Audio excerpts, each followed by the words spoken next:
Hello student, welcome to biology by Neha Patel. Standard 12માં આપણે chapter number 12 biotechnology અને તેના પ્રયોજનો વિશે ભણી રહ્યા છીએ. અત્યાર સુધીના લેક્ચરમાં આપણે ખેતીવાડી ક્ષેત્રે બાયોટેકનોલોજીનો જે ઉપયોગ થાય છે એના વિશેની સંપૂર્ણ માહિતી મેળવી ગયા છીએ.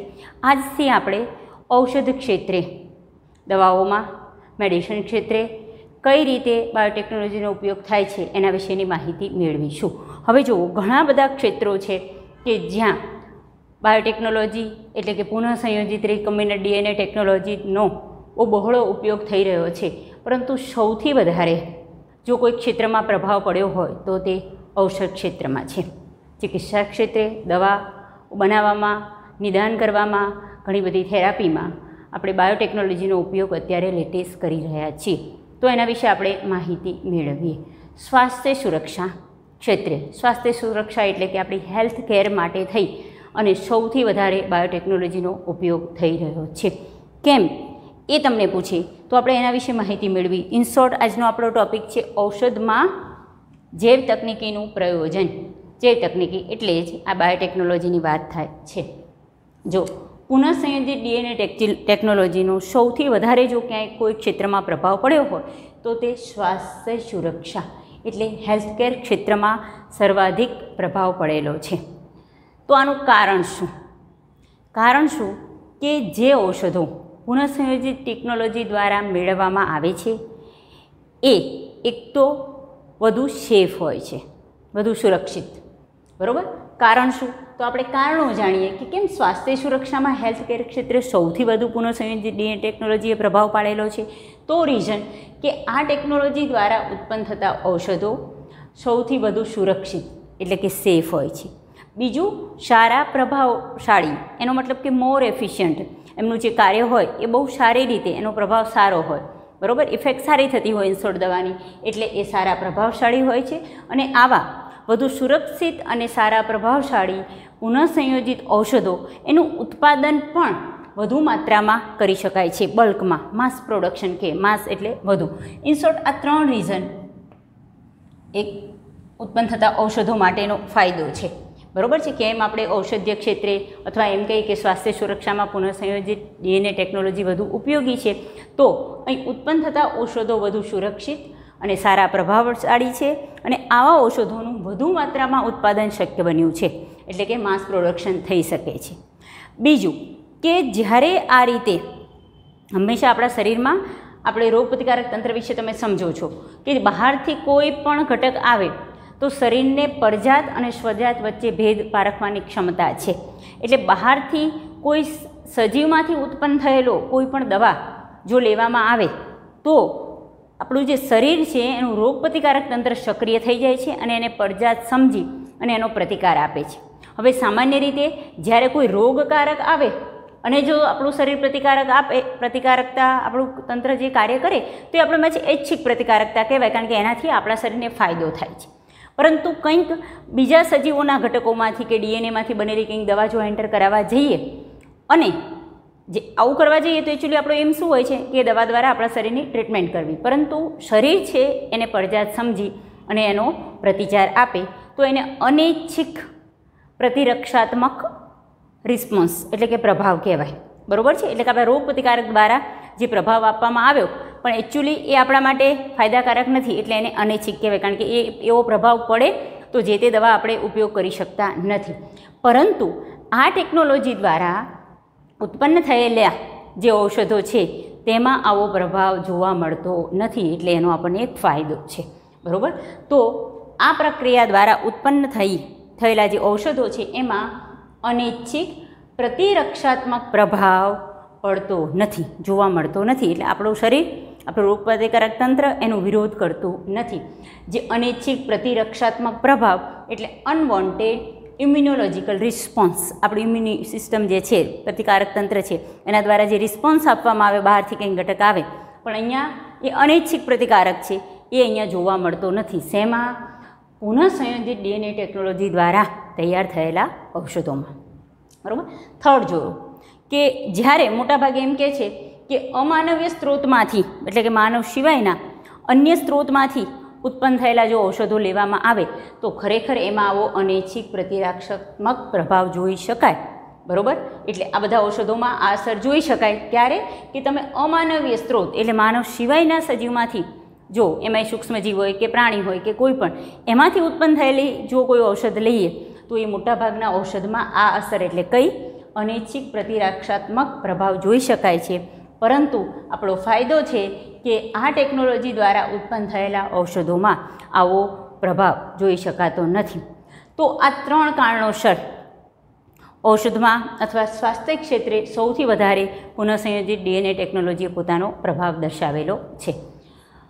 વિશ્વમાં અત્યાર સુધીમાં આંકડા પણ યાદ રાખશું એમસીક્યુ માટે 13 જેટલા પુનઃસંયોજિત ઔષધો મનુષ્ય માટે ઉપયોગી છે અને એમાંથી ભારતમાં વર્તમાન સમયે 12 જેટલા આવા ઔષધો વેચાઈ રહ્યા છે.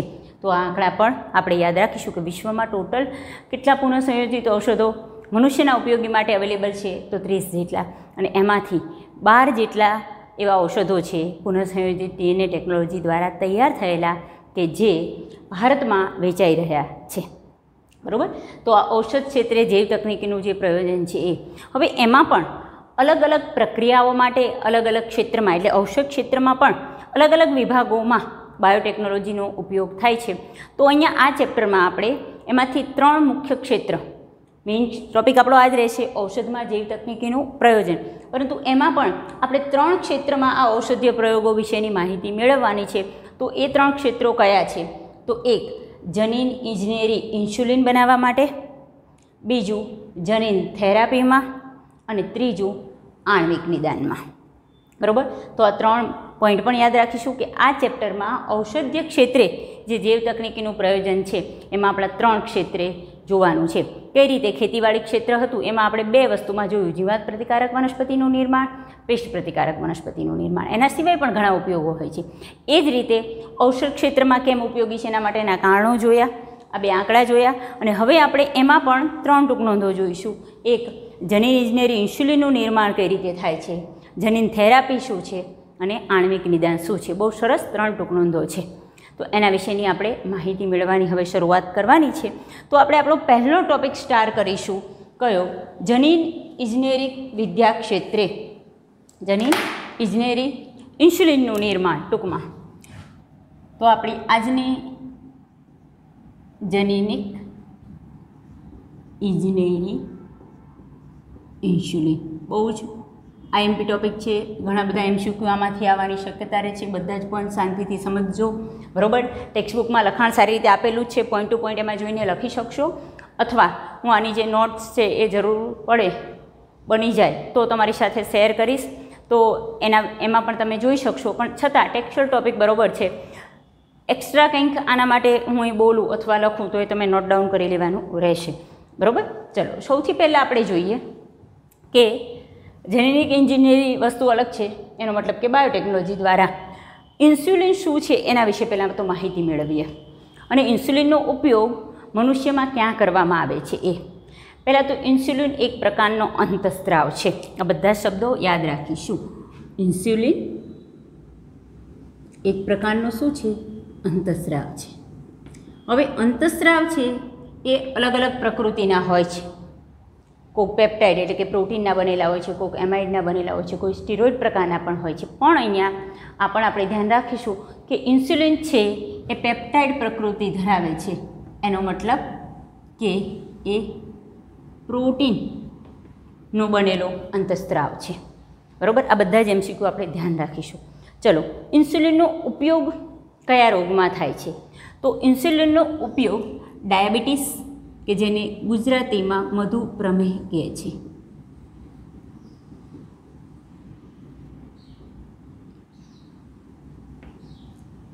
બરાબર. આ રોગમાં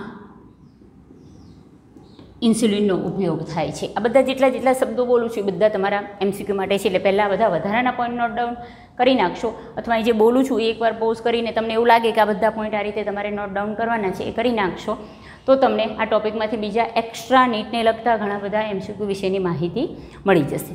જો ખરેખર આ રોગ થાય છે શું આ રોગમાં? તો સામાન્ય રીતે આપણા શરીરના રુધિરમાં અથવા આપણા શરીરમાં અથવા રુધિરમાં શર્કરા એટલે કે ગ્લુકોઝનું પ્રમાણ જળવાઈ રહેવું જરૂરી છે. ગ્લુકોઝનું પ્રમાણ વધી જાય તો પણ તકલીફ થાય છે અને ઘટી જાય તો પણ તકલીફ થાય છે. બરાબર. હવે જુઓ કે ઇન શોર્ટ શરીરમાં ગ્લુકોઝ અથવા જેને આપણે કહીએ શર્કરાનું પ્રમાણ ન જળવાય તો એને આપણે મધુપ્રમેહ કહીએ. બરાબર. હવે પહેલાં તો શર્કરાનું પ્રમાણ જળવાઈ રહેવું જરૂરી છે. તો આપણા શરીરમાં એ શર્કરાનું પ્રમાણ જાળવવાનું કાર્ય કોણ કરે છે? તો માનવ શરીરમાં સ્વાદુપિંડમાં લેંગરહાન્સના કોષપુંજ આવેલા છે. કોષોનો સમૂહ છે જેને લેંગરહાન્સના કોષપુંજ કહે છે. આ બધા જ MCQ માટે ધ્યાન રાખીશું. એની અંદર ઘણા બધા કોષોનો સમૂહ હોય છે, પરંતુ 3 પ્રકારના કોષો હોય છે: આલ્ફા, બીટા અને ડેલ્ટા. જેમાં આલ્ફા કોષો એ ગ્લુકેગોન નામના અંતઃસ્ત્રાવનો સ્ત્રાવ કરે, બીટા કોષો એ ઇન્સ્યુલિનનો સ્ત્રાવ કરે અને ડેલ્ટા કોષો સોમેટોસ્ટેરિન નામના અંતઃસ્ત્રાવોનો સ્ત્રાવ કરે છે. તો અહીં આપણે ખાસ માહિતી એ જોવાની છે કે ઇન્સ્યુલિન કુદરતી રીતે આપણા શરીરમાં ક્યાં નિર્માણ પામે? તો માનવીના સ્વાદુપિંડના લેંગરહાન્સના કોષપુંજમાં આવેલા બીટા કોષો એ ઇન્સ્યુલિનના નિર્માણ માટે જવાબદાર છે. બરાબર. હવે કોઈ કારણસર જનીનિક ખામીના કારણે પણ થઈ શકે છે અને શારીરિક તકલીફોના કારણે પણ થઈ શકે. એટલે ડાયાબિટીસ 2 પ્રકારનો છે. એક વારસાગત આવે કે એમાં જનીનિક રીતે બીટા કોષો છે એના માટે એટલે કે ઇન્સ્યુલિનના નિર્માણ માટેનું જે જનીન છે એ ડિસ્ટર્બ હોય તો ઇન્સ્યુલિનનું નિર્માણ થઈ શકે નહીં. અથવા શરીરની ચયાપચય ખામી ઉદ્ભવે, કારણ કે આખું શર્કરાનું બેલેન્સ એ આપણી દેહધાર્મિક ક્રિયા સાથે સંકળાયેલું છે. તો એમાં ક્યાંક ડિસ્ટર્બ થાય તો પણ ઇન્સ્યુલિનનું પૂરતું નિર્માણ થઈ શકતું નથી. બરાબર. તો આવા વ્યક્તિઓને, આવા રોગીઓને ઇન્સ્યુલિન આપવામાં આવે તો એને જે ડાયાબિટીસ છે અથવા મધુપ્રમેહ છે એના દ્વારા સારવાર કરી શકાય. ઇન્સ્યુલિન આપીએ એટલે ઇન્સ્યુલિન શરીરમાં ગ્લુકોઝનું પ્રમાણ શું કરી રાખે? જાળવી રાખે. બરાબર. અને રોગના લક્ષણો આ રીતે કંટ્રોલમાં રહે છે.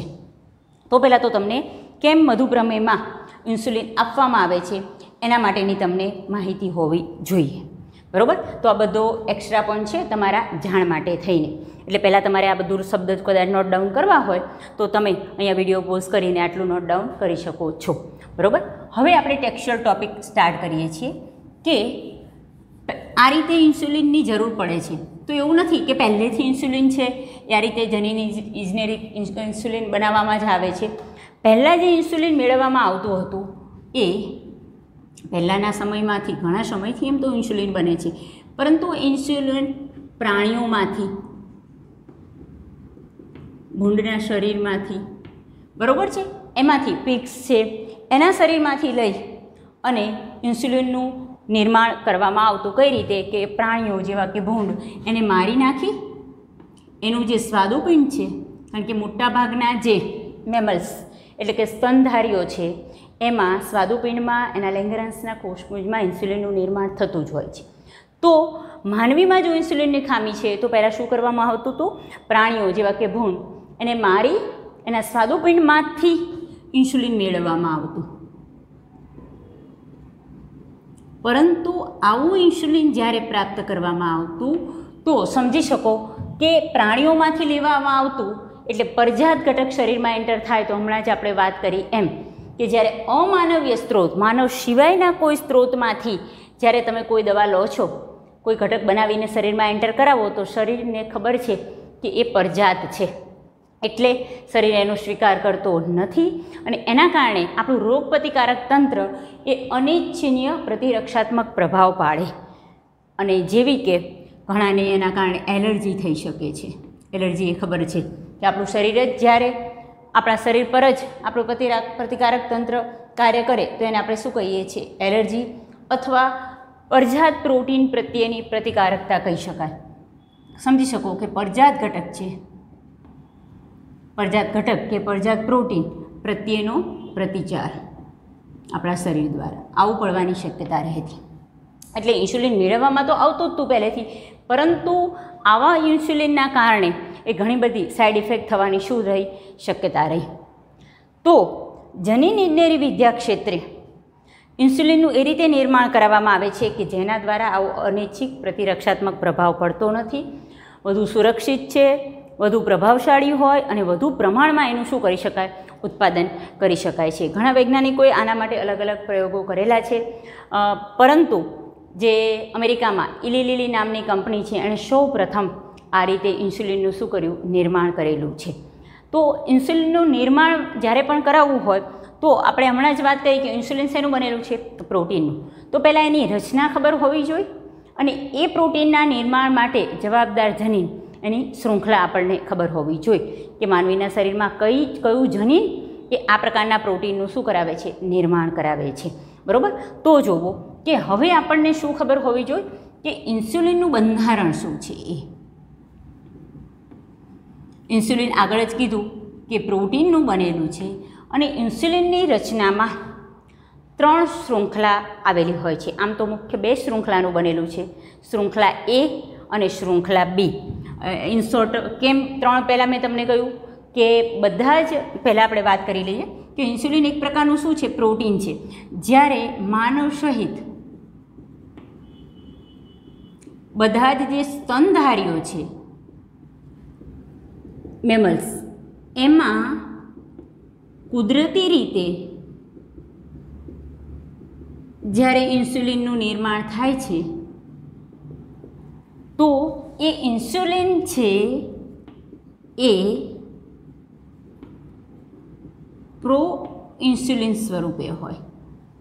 ઇન્સ્યુલિન એક અંતસ્ત્રાવ છે એટલે આપણે એને પ્રો અંતસ્ત્રાવ કહીશું. પ્રો અંતસ્ત્રાવનો મતલબ શું કે હજુ એ સક્રિય નથી, કાર્યકારી નથી, મેચ્યોર એટલે પુખ્ત થયેલું નથી. તો આ પ્રો ઇન્સ્યુલિનને કાર્ય કરતાં પહેલાં જે સક્રિય સ્વરૂપમાં ફેરવાય એને ઇન્સ્યુલિન કહે. બરાબર. તો ખાસ કે માનવીમાં જે કુદરતી રીતે માનવી સહિત બધા સ્તનધારીઓમાં જે આપણે આગળ જ કીધું કે બીટા કોષો ઇન્સ્યુલિન નિર્માણ કરે છે તો એ ઇન્સ્યુલિન પ્રો ઇન્સ્યુલિન સ્વરૂપે હોય છે. બરાબર. એને ક્રિયાશીલ થતાં પહેલાં અને પૂર્ણ પરિપક્વ થતાં પહેલાં ઘણી બધી ક્રિયામાંથી પસાર થવું પડે, પ્રક્રિયાકૃત થવું પડે. એમ કહે છે પ્રક્રિયાકૃત થવું એટલે પ્રક્રિયામાંથી પસાર થવું પડે. એટલે આ ઇન્સ્યુલિન જે ક્રિયાશીલ છે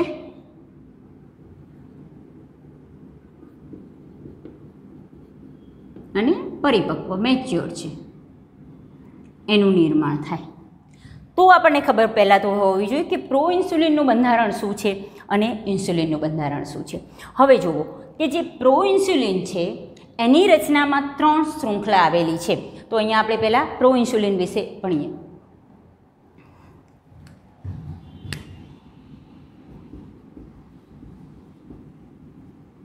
કારણ કે જે રીતે ઉત્સેચકમાં પ્રો ઉત્સેચક, પ્રો એન્ઝાઇમ હોય કે જે નિષ્ક્રિય સ્વરૂપમાં હોય, એનામાં કંઈક ચેન્જીસ આવે ને પછી સક્રિય થાય, એવું અંતસ્ત્રાવમાં પણ હોઈ શકે કે પહેલાં એનો પ્રો અંતસ્ત્રાવ એટલે પ્રો અંતસ્ત્રાવ તરીકે ઇન્સ્યુલિન છે તો પ્રો ઇન્સ્યુલિન કે એ સક્રિય સ્વરૂપ નથી અને મેચ્યોર નથી એટલે પરિપક્વ નથી. બરાબર. પહેલાં આનું નિર્માણ થાય, એ પ્રક્રિયાકૃત થાય, ક્રિયામાંથી પસાર થાય, આવું ઇન્સ્યુલિન બને પછી જ પોતાની જે શર્કરાનું બેલેન્સ કરવાની પ્રક્રિયા છે એ કરી શકે. એટલે ઇન્સ્યુલિન એનું ક્રિયાશીલ અને પરિપક્વ સ્વરૂપ કહેવાય. તો આપણે આ બંનેની રચના જોઈએ કે પ્રો ઇન્સ્યુલિન અને ઇન્સ્યુલિનમાં શું ફેર હોય છે. ચલો MCQ માટે પણ આ બધા પોઈન્ટ ધ્યાનમાં રાખીશું કે પ્રો ઇન્સ્યુલિન છે એમાં 3 શૃંખલા હોય. પહેલી શૃંખલા એ અથવા એ શૃંખલા બી ને બંનેની વચ્ચે ત્રીજી શૃંખલા જેને શૃંખલા સી અથવા સી પેપ્ટાઇડ પણ કહેવાય. કારણ કે બધું છે તો પેપ્ટાઇડ જ આમે.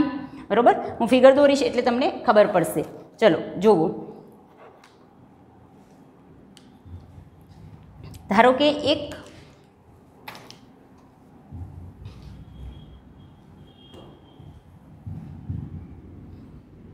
આ શૃંખલા એ છે આ. બરાબર. પછી આ રીતે ગોળાકાર આ શૃંખલા બી છે. આ શૃંખલા એ, આ રેડ જે દોરી છે શૃંખલા બી અને પછી એની સાથે જોડાયેલી આવી શૃંખલા સી. સમજાય છે? 3 પ્રોટીન છે એટલે શું હોય? એમિનો એસિડનું જ પોલિમર હોય. એટલે અહીંયા તો પહેલાં અહીંયા એ પણ જોઈ લઈએ કે શૃંખલા એમાં 21 એમિનો એસિડ હોય. કેટલા? 21 એમિનો એસિડ હોય. શૃંખલા બીમાં 33 એમિનો એસિડ હોય. સોરી, એમાં 30 એમિનો એસિડ હોય. અને શૃંખલા સી એમાં 33 એમિનો એસિડ હોય. આંકડા યાદ રાખજો. બરાબર? ચલો, તમને અહીંયા ભેગું ના થઈ જાય એટલે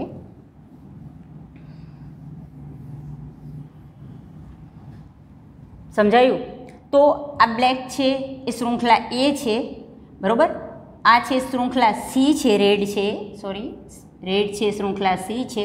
અને જે ગ્રીન દર્શાવેલી છે એટલે આ ગ્રીન દર્શાવેલી છે શૃંખલા બી, બ્લેક દર્શાવેલી છે એ શૃંખલા એ, કલર ઉપર તમે જોઈ શકો. અને જે રેડ દર્શાવેલી છે શૃંખલા સી. આ પ્રો ઇન્સ્યુલિન કહેવાય. આ થોડું વધુ ખેંચાયેલું ને વધારે લાંબુ હોય છે. હવે અહીંયા ખાસ જુઓ કે આની જ્યારે પણ રચના થાય છે તો આ જે એ શૃંખલા છે એમાં પણ આ રીતે આમ બે ડાયસલ્ફાઇડ એટલે બે એસએસ બંધ હોય. અને શૃંખલા એ અને શૃંખલા બી વચ્ચે પણ આ રીતે એસએસ ડાયસલ્ફાઇડ બંધ હોય. આ પ્રો ઇન્સ્યુલિન છે. જ્યારે એ પ્રક્રિયાકૃત થાય, આ સક્રિય નથી એટલે એ એનું ક્રિયાશીલ સ્વરૂપ શર્કરાનું જે બેલેન્સ છે એનું કાર્ય કરી શકતું નથી. પરંતુ જ્યારે પ્રક્રિયામાંથી પસાર થાય ત્યારે આ જે શૃંખલા સી છે, જેને સી પેપ્ટાઇડ કહેવાય, એ દૂર થાય છે. અને શૃંખલા એ અને બી એકબીજા સાથે આ રીતે જોડાયેલી રહે તો આપણું જે બને છે એ આ પ્રકારનું કંઈક બને. બરાબર? સમજાય? એ અને બી જોડાયેલા રહે. આગળ મેં દર્શાવ્યું હતું એમ કે એ વચ્ચે પણ આ રીતે ડાયસલ્ફાઇડ બંધ હોય અને એ અને બી શૃંખલા વચ્ચે પણ આ રીતે ડાયસલ્ફાઇડ બંધ હોય. આ શૃંખલા એ, આ શૃંખલા બી. અને આ પ્રક્રિયા દરમિયાન જે શૃંખલા સી છે એ દૂર થાય છે. એટલે કે સી પેપ્ટાઇડ દૂર થાય છે. બરાબર? તો આ જે ઇન્સ્યુલિન છે એ સક્રિય છે, જેને આપણે ઇન્સ્યુલિન તરીકે ઓળખીશું, જે એનું પરિપક્વ અને ક્રિયાશીલ સ્વરૂપ છે. તો તમને એમ કે, તો અહીંયા આપણે એમસીક્યુ માટે પણ તેને ધ્યાન રાખશું કે જ્યારે પણ તમને એમ કહે છે કે પ્રો ઇન્સ્યુલિન એમાં કેટલી શૃંખલા હોય? તો 3.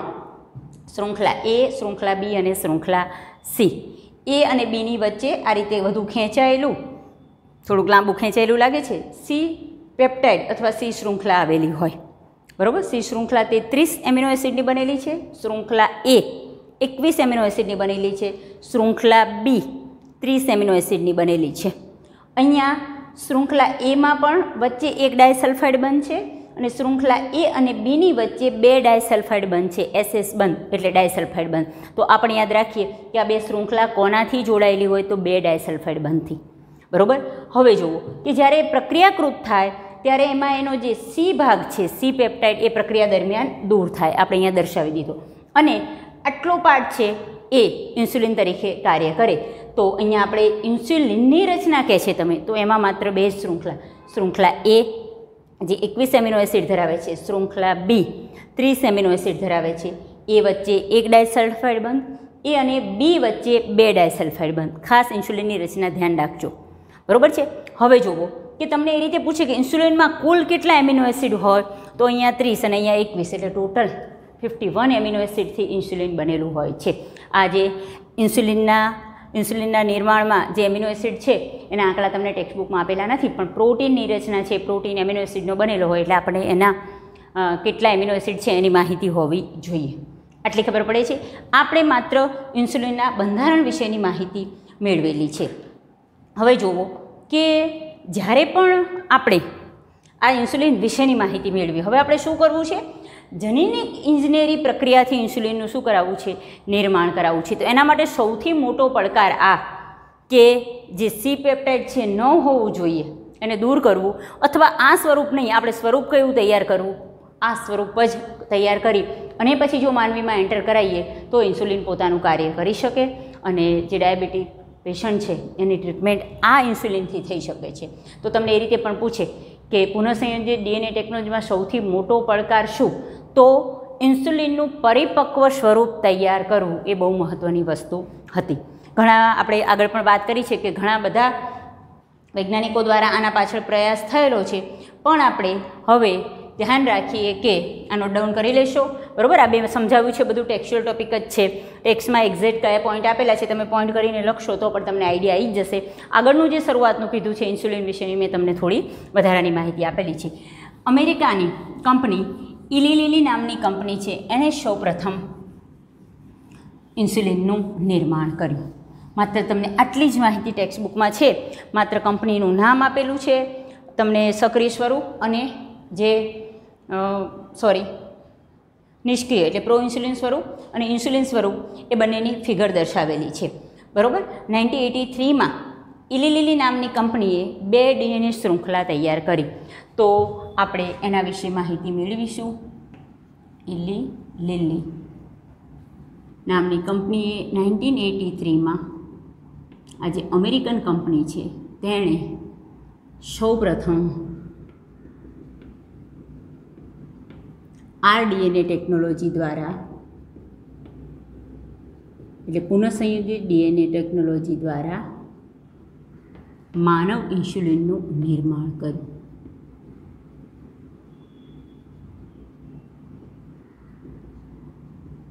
અને આપણને જે દર્શાવે છે એ કે જેમાં શૃંખલા એ અને શૃંખલા બી હોય છે, એ બંને શૃંખલાનું અલગ અલગ એમણે નિર્માણ કરાવ્યું અને પછી બંને શૃંખલા વચ્ચે ડાયસલ્ફાઇડ બંધથી એ શૃંખલાને જોડી અને હમણાં જે આપણે સ્વરૂપ જોયું હતું પરિપક્વ સ્વરૂપ એમણે શું કર્યું? તૈયાર કર્યું. આટલું તમારા ટેક્સ્ટબુકમાં માત્ર આપેલું છે. હવે હું તમને એક્સ્ટ્રા પોઈન્ટ તરીકે કે ખરેખર પ્રક્રિયા કઈ રીતે કરવામાં આવી છે એ અને આ ઘટક શેમાંથી લેવામાં આવ્યો છે એ, બરાબર? વાહક તરીકે કોનો ઉપયોગ થાય છે અને કઈ રીતે બહાર પ્રોડક્શન કરાવી અને માનવ ઇન્સ્યુલિનનું નિર્માણ થાય છે એની થોડી પ્રક્રિયા તમને અહીંયા દર્શાવું છું. જુઓ, સામાન્ય રીતે જે આપણે જરૂર છે એ ઇન્સ્યુલિનની શૃંખલા મેળવવા માટે આપણે જે ઈચ્છિત કોષ છે એ શેમાંથી લઈએ? આપણને ખબર છે કે ઇન્સ્યુલિનના નિર્માણ માટે જવાબદાર જનીન, આપણે પહેલાં ઈચ્છિત જનીન લેવું જોઈએ. ઇન્સ્યુલિનના નિર્માણ માટે જવાબદાર જનીન એ આપણો ઈચ્છિત જનીન હોય તો આ જનીન માનવમાંથી જ લેવામાં આવે તો માનવીના જે લેંગરેન્સના કોષો છે એની અંદરથી, એટલે માનવીનો કોષ, એ કોષની અંદર ઘણા બધા જે જનીનો હોય એમાં ક્યાંક આપણે આ રીતે એકાદો કોઈ પાર્ટ આ સળંગ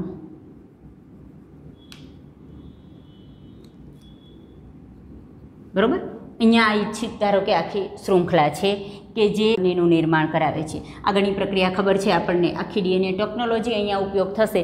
એટલે આ ઈચ્છિત કોષ લીધો, એના બાકીના ઘટકોનું વિઘટન કરાવ્યું, પછી ડીએનએનું અલગીકરણ કર્યું. એટલે બધા જ ડીએનએ આ રીતે આપણા ઈચ્છિત ડીએનએ સાથે, આ ખાલી દોરું છું આટલા હોય બધા જ હાજર એપ્રોક્સિમેટલી સંખ્યા, એટલે ડીએનએનું અલગીકરણ કરાવ્યું.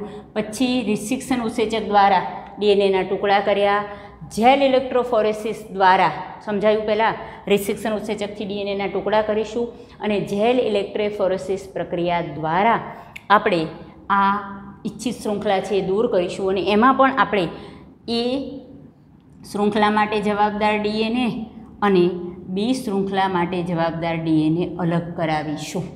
આટલું ખબર પડી? એટલે આ પ્રક્રિયા દ્વારા શું થયું? ઈચ્છિત ડીએનએ અથવા જનીન અલગ થયા. હવે ઇકોલાઈ નામના બેક્ટેરિયા, એમાંથી પ્લાઝમિડ અલગ કરવાનું છે અને એનું જે પ્લાઝમિડ છે એમાં પણ જે રિસ્ટ્રિક્શન ઉત્સેચકથી આ ડીએનએને કાપ્યા હોય એ રિસ્ટ્રિક્શન ઉત્સેચકથી એ પ્લાઝમિડને કાપવાના. એટલે આ પ્લાઝમિડ મળ્યું. એની અંદર આ શૃંખલા એ માટેનું જનીન છે અને આ શૃંખલા બીના નિર્માણ માટેનું જનીન છે. તો ઈના નિર્માણ માટે જવાબદાર જનીન